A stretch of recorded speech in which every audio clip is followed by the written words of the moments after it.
اعوذ باللہ من الشیطان الرجیم بسم اللہ الرحمن الرحیم الحمد للہ الذی لا یبلغ مدحتہ القائلون ولا يحصي نعماءه العادون ولا يعدي حقه المجتهدون الذي ليس لصفته حد محدود ولا نعت موجود ولا وقت معدود ولا أجل ممدود فطر الخلائق بقدرته ونشر الرياح برحمته والصلاة والسلام على الرسول المسدد المصطفى العمجد المحمود الأحمد سيدنا ومولانا ومولى الكونين جد الحسن والحسين معاني أبا القاسم محمد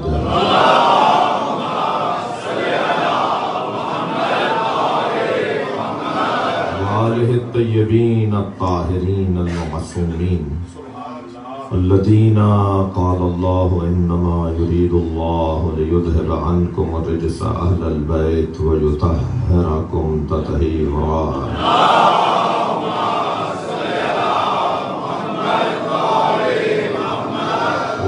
الله على أعدائهم أجمعين من يوم عداوتهم إلى قيام يوم الدين أما بعد قال الحكيم في قرآن الكريم بسم الله الرحمن الرحيم فمن حاجك فيه من بعد ما جاءك من العلم فقل تعالوا ندعو أبناءنا وأبناءكم ونساءنا ونساءكم وأنفسنا وأنفسكم ثم نبتهل فنجعل لعنة الله على الكاذبين صلوات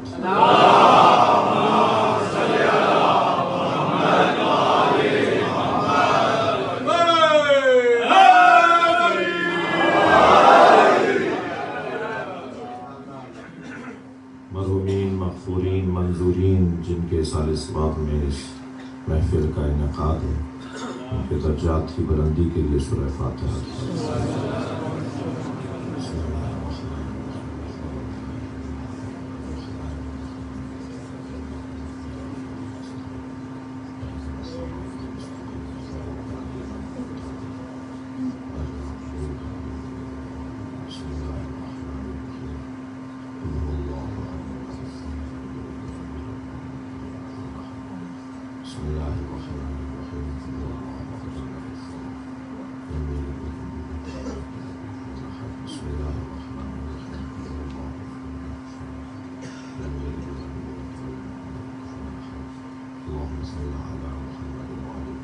مغفرت کے لیے بلندتر صلوات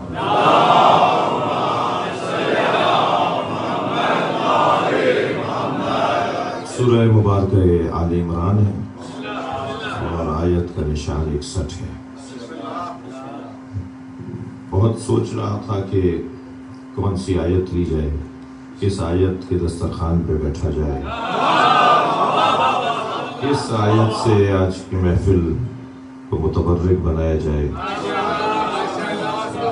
تو سمجھ میں نہیں آ رہا تھا مولانا، اس لیے کہ پورا قرآن عاشق و معشوق کی گفتگو ہے۔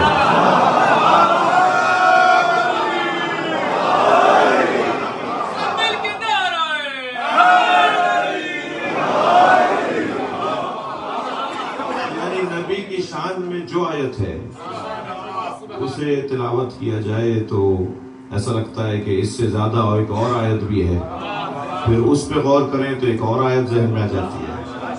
تو قرآن تو مکمل ایک مکالمہ ہے، اور اللہ نے جس سے بات کی ہے وہ جانتا ہے کہ بات کرنے والا کون ہے۔ علامہ اقبال روزانہ نماز فجر کے بعد قرآن کی تلاوت کرتے تھے۔ ایک دن ان کے ابا برابر سے گزرے، کہنے لگے بیٹا کیا پڑھ رہے ہو؟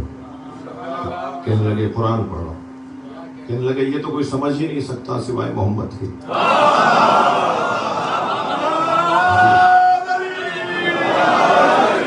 کہنے لگے کیا مطلب ہے ہم قرآن نہ پڑھیں؟ کہتے ہیں کہ نہیں قرآن پڑھو، مگر کیونکہ قرآن قلب مصطفیٰ پہ نازل ہوا ہے تو قلب مصطفیٰ میں جگہ بناؤ۔ اگر قلب مصطفیٰ میں جگہ بنا لو گے تو پھر قرآن سمجھ میں آئے گا۔ تو پھر شاگرد تو ایسا ہو اور طالب علم تو پھر ایسا ہو کہ انہوں نے فوراً کہا کہ ابا قلب مصطفیٰ میں جگہ کیسے بنتی ہے؟ کہنے لگے فاطمہ کو راضی کرو۔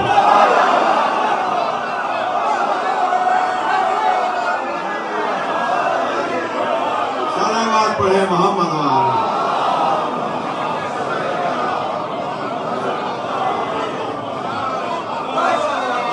ایک اور صلوات محمد وآلہ۔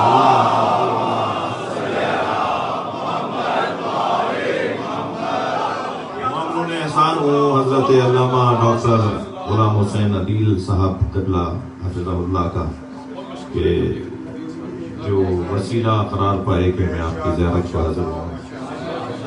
وقت محدود بھی ہے اور باتیں اور پیغامات اور بہت زیادہ ہیں، تو میں حقیقتاً ابھی میں ان سے موبائل لے کر اپنے وہ جو سافٹ ویئر ہے قرآن کا میں دیکھ رہا تھا یہ آیت لے لوں یہ لے لوں کون سی لوں، اور آج کی گفتگو میں کس آیت کو عنوان بنایا جائے، تو قرآ بنا میں من افتاد، یعنی میری قسمت اچھی ہوئی کہ میں نے پنجتن کی شان میں آیت لی۔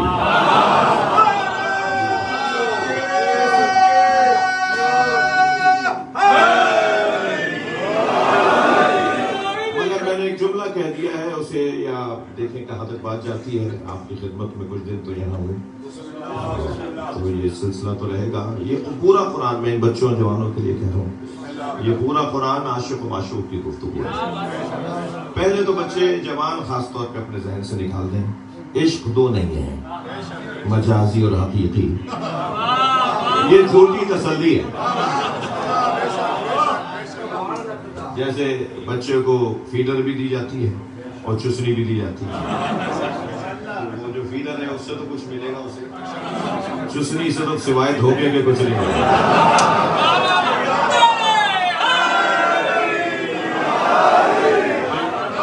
محفل پڑھا ہوں اور اردو میں پڑھا ہوں۔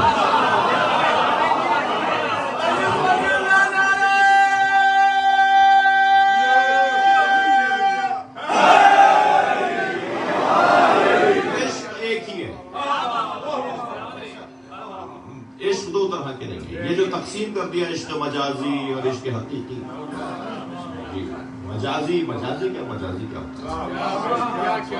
ہے، وہ ہے بس، جو نہیں ہے وہ نہیں ہے۔ وہ عشق ہی کیا کہ جو معشوق کے پالنے پہ ختم ہو جائے، وہ عشق کب ہوگا، وہ عشق کیوں ہو، وہ عشق کہاں ہے کہ جو معشوق کے پالنے پہ ختم ہو جائے۔ اچھا، کیونکہ ایک صاحب مجھ سے ایک جگہ میں اس طرح کی گفتگو کر رہا تھا، بعد میں ایک مولانا تشریف فرما تھے، وہ کہتے ہیں جی آپ بول رہے تھے لوگ سن رہے تھے، ہمیں تو کوئی نیچے سے آواز کر دیتا کہ یہ ممبر پہ باتیں کرنے کی ہیں، یہ کیا لے کے بیٹھ گیا۔ تو میں اپنی بھی حفاظت کرنا چاہتا ہوں بھائی، دو لفظ اتنے مقدس ہیں کہ جنہیں نااہلوں نے اتنا استعمال کیا کہ ان کے تقدس سے انہیں نکال دیا۔ ایک لفظ سیاست اور ایک لفظ عشق۔ کچھ نااہل سیاستدانوں نے اتنا سیاست بولا کہ مفہوم سیاست ہی بدل دیا، اور ایسے ہی لفظ عشق اتنا مقدس لفظ ہے کہ اسے اتنا غیر عاشقوں نے استعمال کیا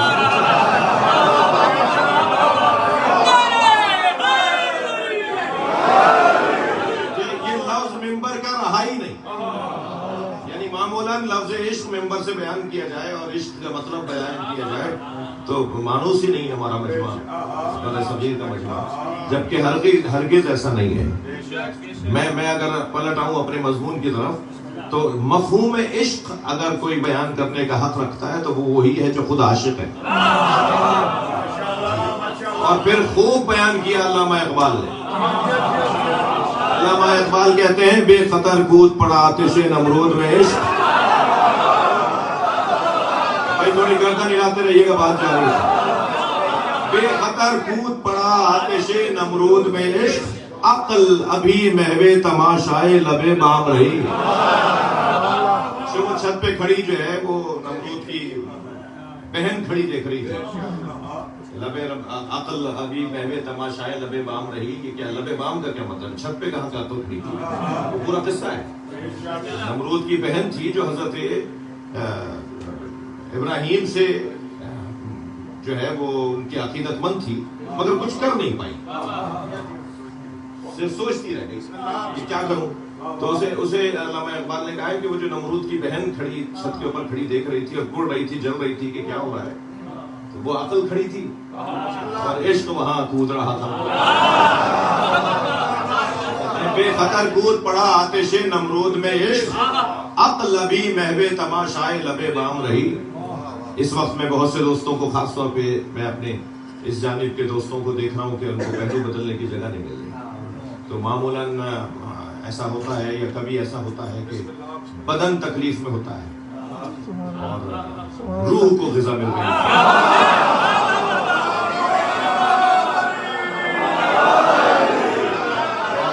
کیونکہ موت کی مجلس ہے تو ایک جملہ، موت کی محفل ہے، یعنی میری مراد ایصال ثواب کی محفل ہے، تو ایک جملہ یہ کہہ دیتا ہوں کہ بدن اور روح دونوں ساتھ ضرور ہیں مگر ان دونوں میں دوستی نہیں ہے. دونوں ساتھ ضرور رہتے ہیں مگر ان میں دوستی نہیں ہے. ایک کا رخ آسمانوں کی طرف ہے، ایک کا رخ پستی کی طرف ہے. دونوں کا کھچاؤ ہے، تناؤ ہے، ایک دوسرے سے جھگڑا ہے. بس جو زیادہ طاقتور ہوتا ہے وہ دوسرے کو اپنی طرف کھینچ لیتا ہے. اب اگر بدن طاقتور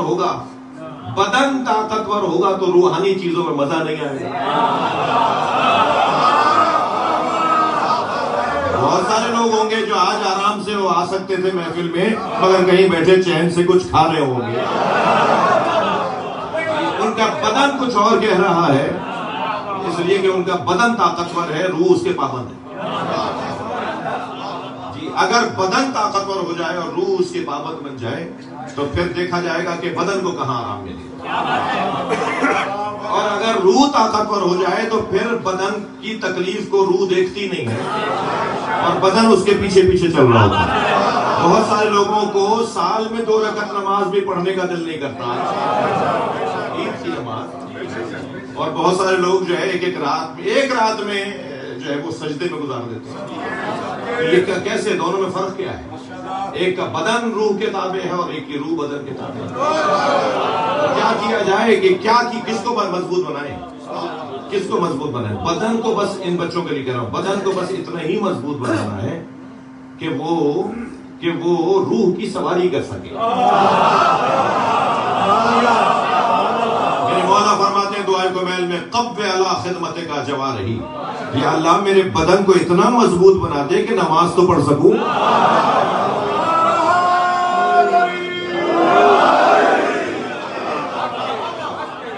بدن اگر مضبوط ہوگا تو کیا نتیجہ ہے، اور روح اگر مضبوط ہوگی تو کیا نتیجہ ہے.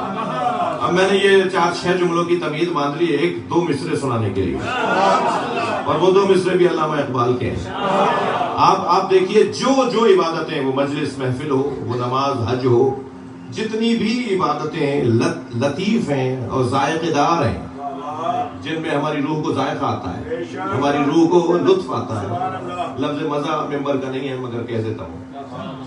جن عبادتوں میں ہماری روح کو ذائقہ آتا ہے وہ ساری عبادتیں وہ ہیں کہ جو عشق کی بنیاد پر، ساری وہ عبادتیں ہیں جو روح کی بنیاد پر. لہذا علامہ اقبال کہتے ہیں کہ عشق پر اعمال کی بنیاد رکھ. جی عشق پر اعمال کی بنیاد رکھ، عقل کو تنقید سے فرصت نہیں.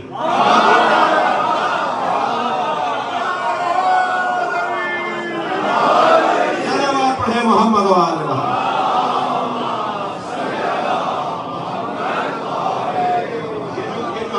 ہمارے بعض بچے، میں سارے بچوں پہ الزام نہیں لگاؤں گا، یہ جو ہمارے بعض بچے یہ کیوں کریں، یہ کیوں ہے، وہ کیوں ہے، ان کا قصور نہیں ہے. اس لیے کہ انہیں ابھی اس کا ذائقہ نہیں آیا. جب تک اس کا ذائقہ انہیں نہیں آئے گا اس وقت تک وہ آپ جیسے بولیں گے ہی نہیں، آپ جیسے سوچیں گے ہی نہیں. ان کو ذائقہ بحال کروانا ہے، ٹیسٹ ان کا بحال کروانا ہے. آپ بھی جب یہاں آئے ہوں گے تو یہاں کے کھانے آپ کو کچھ دن بعد ہی اچھے لگے ہوں گے. جیسے ہمارے بدن کا ذائقہ مدتوں بعد ذائقہ بنتا ہے نا، ایسے روح کا ذائقہ بنانے کے لیے بھی محنت کرنی پڑتی ہے۔ روح کو ذائقہ بنانے، روح کا ذائقہ بنانے کا ایک نام محفل ہے۔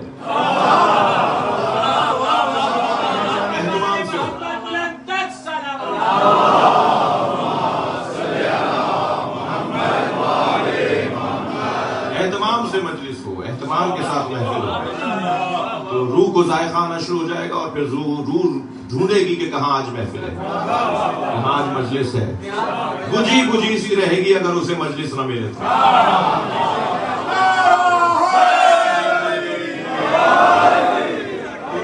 عشق کی بات ہو رہی ہے، عشق پر اعمال کی بنیاد رکھ، عقل کو تنقید سے فرصت نہیں۔ عقل تو ابھی کیوں کیسے کرے گی، البتہ میں کیوں کیسے کا مخالف نہیں ہوں، دین بھی مخالف نہیں ہے، یہ ممبر بھی مخالف ہے۔ اور یاد رہے کہ ہم مولا کائنات کے جو دیوانے ہیں وہ عقل کے تمام ہونے کے بعد دیوانے ہیں۔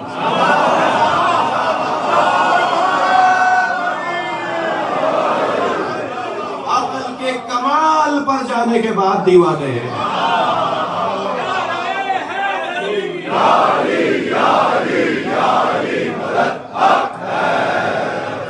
تمام تر عقل کے تقاضوں کو ہم نے پورا کیا ہے، پھر اس کے بعد جو باتیں شروع ہوتی ہے وہ دیوانگی، جسے آپ عشق کہتے ہیں۔ یہ اب موضوع نہیں تھا، مگر میرا دل کہہ رہا ہے کہ چند جملے اور کہتا ہوں۔ جو عاشق ہوتا ہے نا، اسے معشوق کی جانب سے پیغامات کا انتظار ہوتا ہے۔ مجنوں اور لیلا، کون کہتا ہے ان میں عشق مجازی تھا؟ یہ عشق حقیقی تک پہنچ گئے تھے، تبھی تو آج مثال ہے۔ حضرت یوسف سے زلیخا کو جو عشق تھا وہ کچھ عرصے تک مجازی رہا، مگر وہ مجازی بھی ہم کہہ رہے ہیں، ورنہ وہ عشق حقیقی تھا۔ غور فرمائیے گا، کچھ کہنے جا رہا ہوں۔ وہ بانٹ رہی تھی دریا، فیرنی، کھیر، کچھ بھی بولیے آپ، حلیم بانٹ رہی تھی حلیم بانٹ رہی تھی، اور سب لائن لگائے کھڑے تھے، اپنے اپنے پیالے لائے ہوئے تھے۔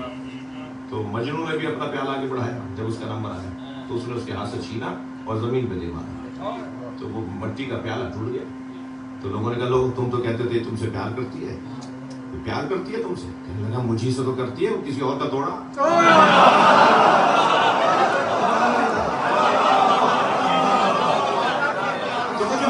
اور معشوق کے درمیان ایک تعلق ہے، وہ وہی سمجھ سکتا ہے جو عاشق ہو۔ عزیزو، یاد رہے میرے بچوں جوانوں کو، پورا قرآن عاشق و معشوق کی گفتگو ہے۔ آج تک ہم الف لام میم کا ترجمہ نہیں کر پائے تو تفسیر کیا کریں گے؟ الف لام را کا ترجمہ، آپ جا کے ابھی قرآن دیکھیے، ترجمہ والے قرآن دیکھیے، الف لام را کے نیچے الف لام را ہی لکھا ہوا ہے ترجمہ، یعنی پوری لائن قرآن کی آیت کا ترجمہ ہے، مگر الف لام میم کے نیچے الف لام میم ہے۔ کاف ہا یا عین صاد کے نیچے کاف ہا یا عین صاد ہی لکھا ہے، ترجمہ نہیں ہے۔ تو ترجمہ اس لیے نہیں کر سکتے کہ تو بات ہی کوڈ ورڈ میں ہو رہی ہے، اشاروں میں ہو رہی ہے، ہمیں کیا پتا کہ اللہ کیا کہہ رہا ہے۔ اگر آمادہ ہے تو جملہ ہم کیا کر رہا ہوں، جو الف بے کا ترجمہ نہیں کر سکتے وہ اللہ کی وحی کا ترجمہ کیا کریں گے؟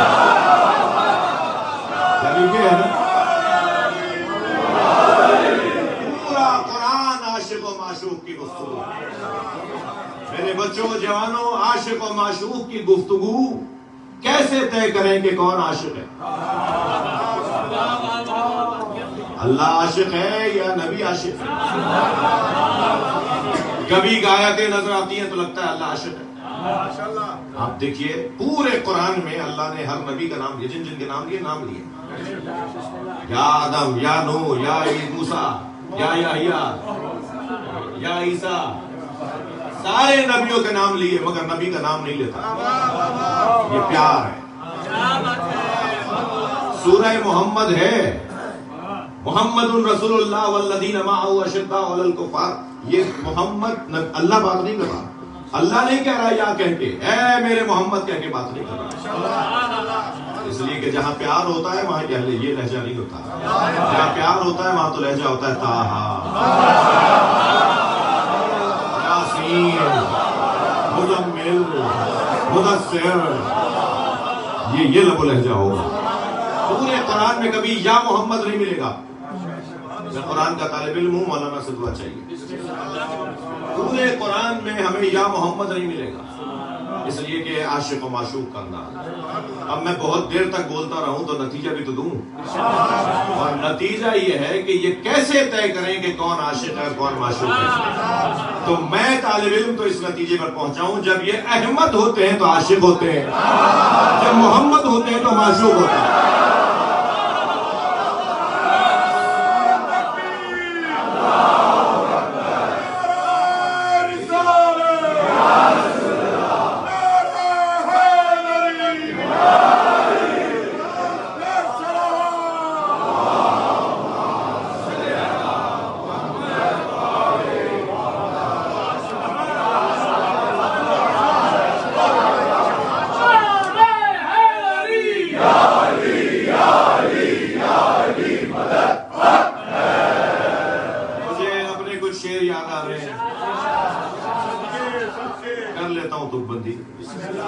جہان حسن سے یہ انقلاب ہو نہ سکا.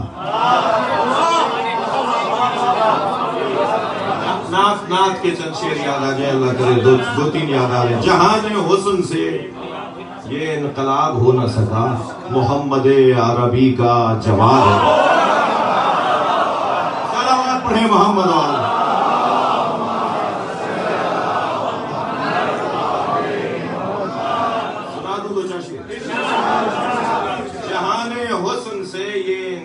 ہو نہ سکا، محمد عربی کا جواب ہو نہ سکا، کہ میں بھی واقف سر کتاب ہو نہ سکا،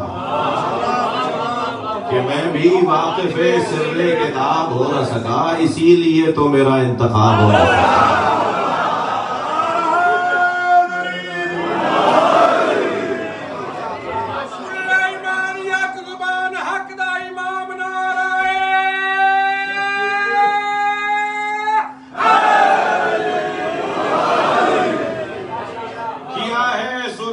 سحری نے ان کو فرد فرید، معراج ذہن میں رہے، جس تیزی سے گئے ہیں، جس تیز رفتاری سے گئے ہیں اور آئے ہیں.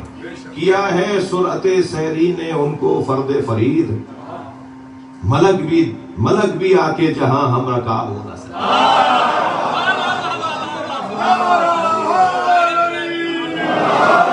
اور خدا گواہ ابو طالب کے لاڈلے کے سوا، خدا گواہ ابو طالب کے لاڈلے کے سوا کوئی بھی مثل رسالت مآب ہو نہ سکتا.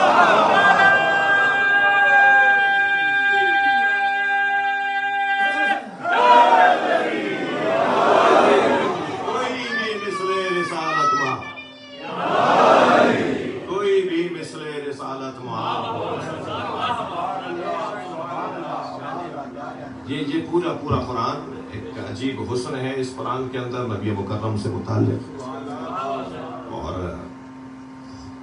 کوئی سرکار کے بارے میں بات کرے تو وہی کرے کہ جو خدائی کا دعویٰ کرے، یا جو علی ہونے کا اعلان. یہ میں نہیں کہہ رہا، خود نبی نے فرمایا، عارف اللہ الا انا والی، اللہ کو کوئی نہیں جانتا سوائے میرے اور علی.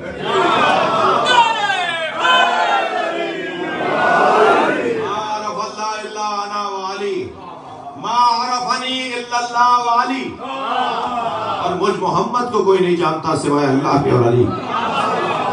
ما عرف علی الا اللہ وانا، اور علی کو کوئی نہیں جانتا سوائے اللہ کے اور میرے.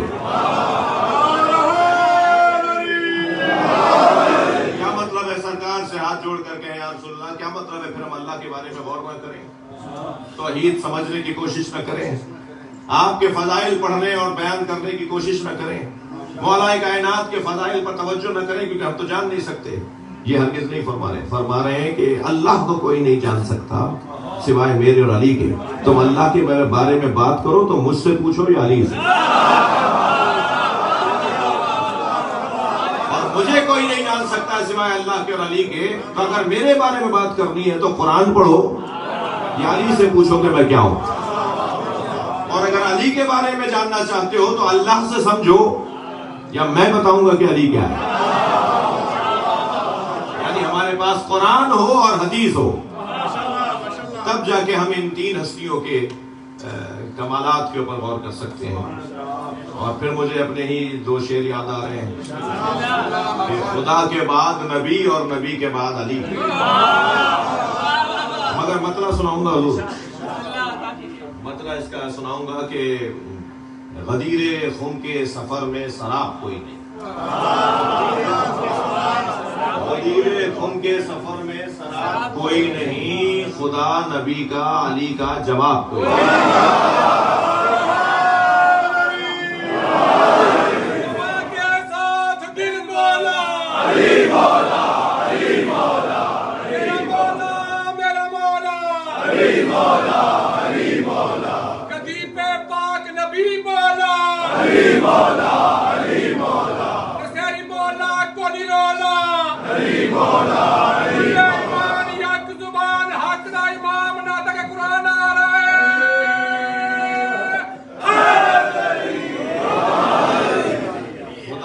بعد نبی اور نبی کے بعد علی, اس ایک بات سے روشن کتاب کوئی نہیں.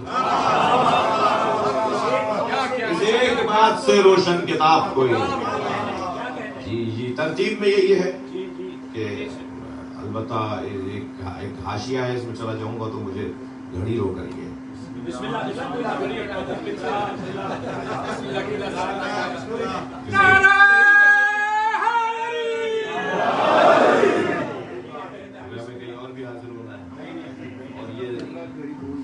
دائیں بائیں بیٹھے ہوئے ہیں دونوں مجھے جو ہے وہ گھڑی دکھا رہے ہیں. سلوات ہٹیا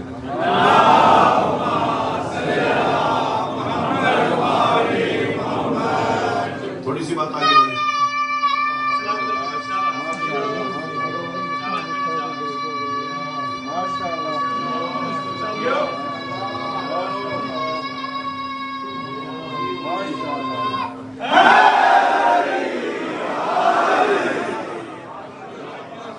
حسن سرکار دو جہاں, جمال مصطفیٰ, شمائل نبوی,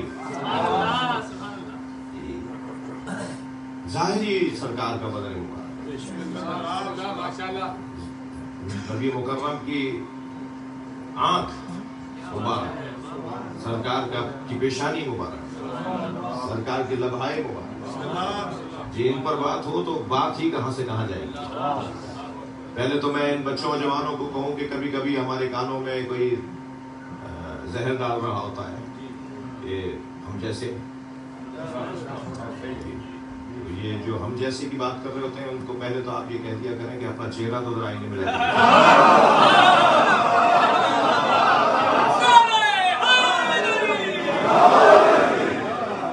اللہ کے کام ہی یہ ہے کہ وہ جب خالقیت کا اور صانعیت کا مظاہرہ کرتا ہے تو وہ ہر اس کی مخلوق نئی ہوتی ہے, علیحدہ ہوتی ہے, مختلف ہوتی ہے. ہم میں سے کوئی نبی رسول امام تو نہیں ہے جی, ہم سب عام لوگ ہیں. تو جو ایک جیسے ہیں وہ ایک جیسے نہیں ہیں.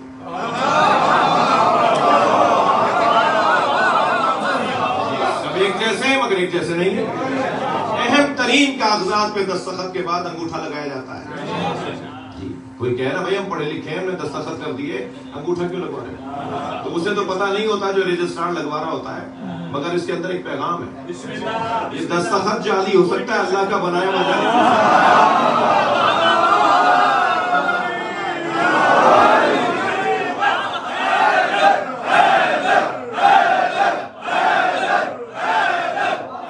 سلامات پڑھے. دنیا میں اگر اربوں انسان ہے نا تو کسی کا کسی سے انگوٹھا نہیں ملتا. ذہن ایک جیسا کیسے ہوگا, سوچ سوچ ایک جیسی کیسے ہوگی؟ عقیدہ ایک جیسے کیسے ہوگا؟ عمل ایک جیسا کیسے ہوگا؟ اللہ نے کسی کو کسی جیسا نہیں بنایا. تو جو ایک جیسے ہیں وہ ایک جیسے نہیں ہیں. تو پھر جنہیں بنانے کے بعد اس نے اپنے آپ کو مبارکباد دی ہو.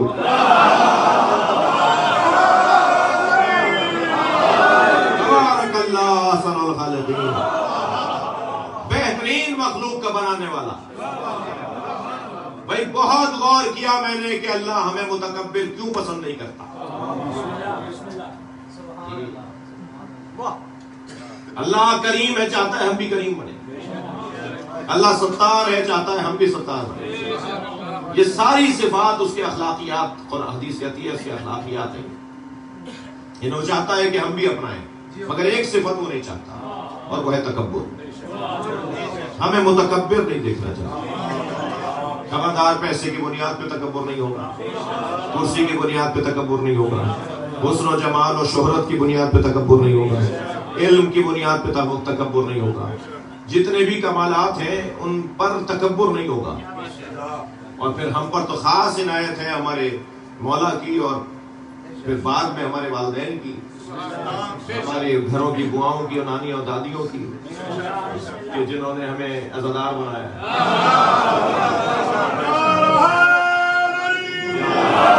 جنہوں نے ہمیں مجلسی بنایا ہے, جنہوں نے ہمیں امام بارگاہوں سے آشنا کیا ہے, جنہوں نے ہمیں علم سے, تابوت سے, ذوالجناح سے آشنا کیا ہے. ان کا ہم پر خاص احسان ہے. ہم مجلس اعزا میں آتے ہیں تو دو کام تو روشن اور واضح انداز سے نظر آتے ہیں. ایک تو زمین پہ بیٹھتے ہیں, بزرگ اور جو جنہیں تکلیف ہے ان کی بات نہیں, لیکن جو بیٹھ سکتا ہے. البتہ میں پاکستان سے تو تبلیغ کر رہا ہوں کہ امام بارگاہوں سے کرسیاں ختم کرو, کم کر دو, کم کر دو, بڑھنی نہیں چاہیے, کم ہونی چاہیے. ایک صاحب کہہ رہے ہیں مولانا کیوں ہم پر, ہاں تو میں نے کہا بھائی اگر آپ کی جیب سے 1000 روپے گر جائے, میں 1000 روپے کی مثال دوں گا یہاں کے, مجھے نہیں پتا کیا ہوگا. ہاں مگر 1000 روپے اگر آپ کی جیب سے گر جائیں تو پھر دیکھتے ہیں کہ آپ جھک کے کیسے اٹھیں.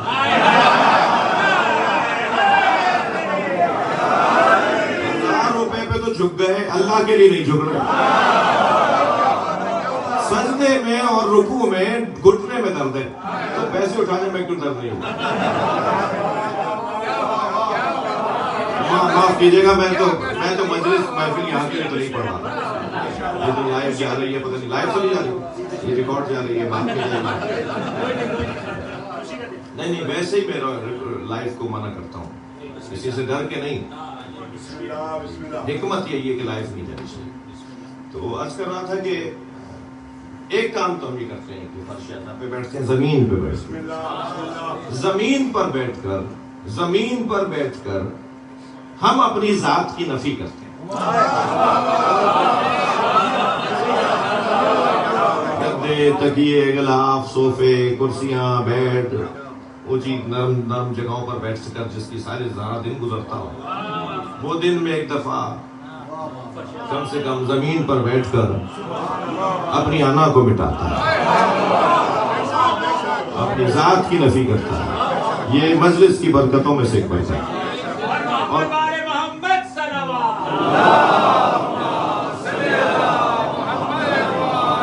اور دوسرا کام جو ہم مجلس میں مشترکہ طور پہ سب کرتے ہیں محفل میں, مجلس میں, وہ کام یہ ہے کہ سب جوتیاں اتار کے بیٹھیں. ہم مجلس میں جوتیاں اتار کے آتے ہیں. ہم مجلس میں جوتیاں اتار کر آتے ہیں. مولا علی نے جوتیوں کا نام دنیا رکھا ہے.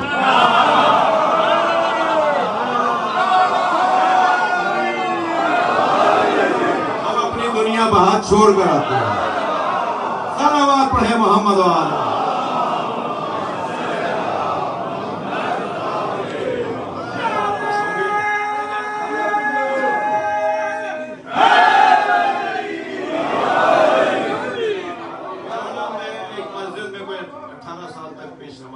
پیش نماز تو کیا اپنی نماز پڑھتا تھا, لوگ پیچھے پڑھ لیتے تھے. تو میں جب بابو لیل میں آپ تشریف فرما ہوئے, تو جب ایک دفعہ باہر نکلا تو روڈ صحن میں, مسجد کے صحن میں, دو لڑکے آپس میں لڑ رہے تھے, اور ایک مسلسل بدتمیزی کر رہا تھا اور دوسرا کہہ رہا تھا باہر چلو تو بات کرتے ہیں. اچھا وہ تو کچھ اور کہہ رہا تھا, میں نے ذرا ممبر کی زبان باہر چلو تو میں اس کے پاس گیا, میں نے کہا بھائی تم باہر جا کے کیا کرو گے؟ کہنے لگا مولانا یہ لڑنے کی جگہ نہیں ہے. آپ یقین جانیے میں نے اس کا ماتھا چوما, میں نے کہا تم مجھے پہلے بندہ ملے ہو جو مسجد امام بارگاہ میں لڑنے کی بات نہیں کرتا. اگر خدا نہ خواستہ ہماری مسجدوں اور امام بارگاہوں میں کوئی اونچی آواز میں لڑائیاں ہوں تو سمجھیں ہم اپنی جوتیاں لے کر آئیں.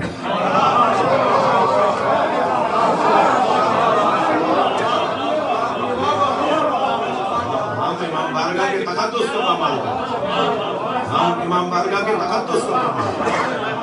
پھر میں نے اسے کہا بھائی خدا کے واسطے باہر جا کے بھی اسے کچھ نہیں کہنا, اس لیے کہ جیسے تمہیں یہاں حسین دیکھ رہے ہیں باہر بھی حسین دیکھ رہے ہیں.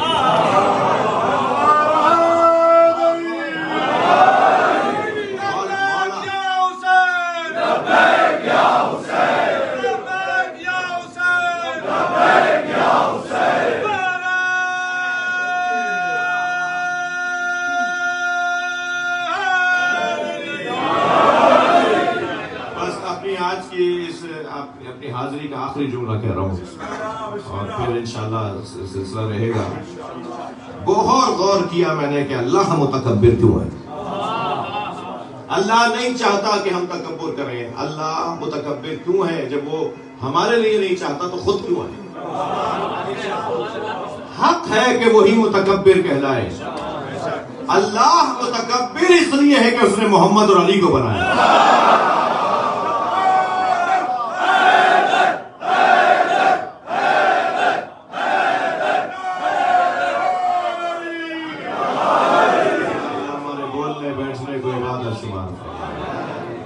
مرحومین کی مغفرت فرما, ان کے درجات کو بلند فرما, ان کی کوتاہیوں سے درگزر فرما, ان کے وارثوں کو ان کے لیے اور کار خیر کی توفیق دے. ہم سب کی عاقبت بخیر فرما. اس علاقے پر یہاں بسنے والوں پر, یہاں آپ سب پر اللہ اپنا خاص کرم عطا فرما. رزق میں عزت میں اضافہ فرما, علم میں اضافہ فرما, ہمارے ان جوانوں کا مستقبل بہتر فرما.